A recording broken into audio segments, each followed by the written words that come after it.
Kumusta po kayong lahat guys, maganda po ang mga talatang ito.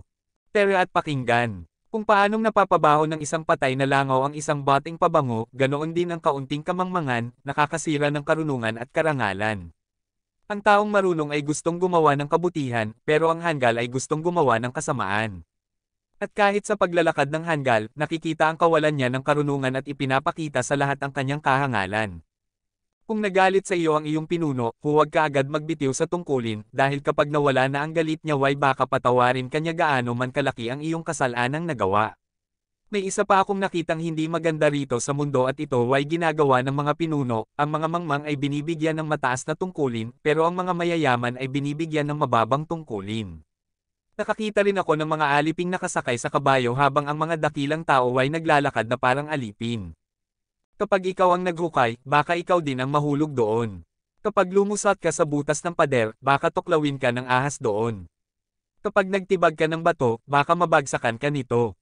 Kapag nagsibak ka ng kahoy, baka masugitan ka nito. Kapag palakol mo ay mapurol at hindi mo hinahasa, buong lakas ang kailangan mo sa paggamit nito. Mas nakakahigit ka kung marunong ka, dahil sa pamamagitan nito ay magtatagumpay ka. Walang saysay ang kakayahan mong magpaamo ng ahas, kung tutuklawin ka lang naman nito. Ang sinasabi ng marunong ay magbibigay sa kanya ng kabutihan, pero ang sinasabi ng hanggal ay magpapahamak sa kanya.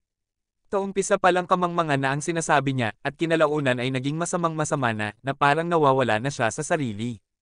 At wala siyang tigil sa kasasalita.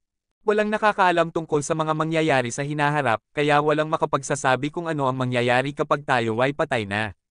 Napapagod ang mangmang sa kanyang trabaho, kaya naiisip niyang huwag nang pumunta sa bayan para magtrabaho.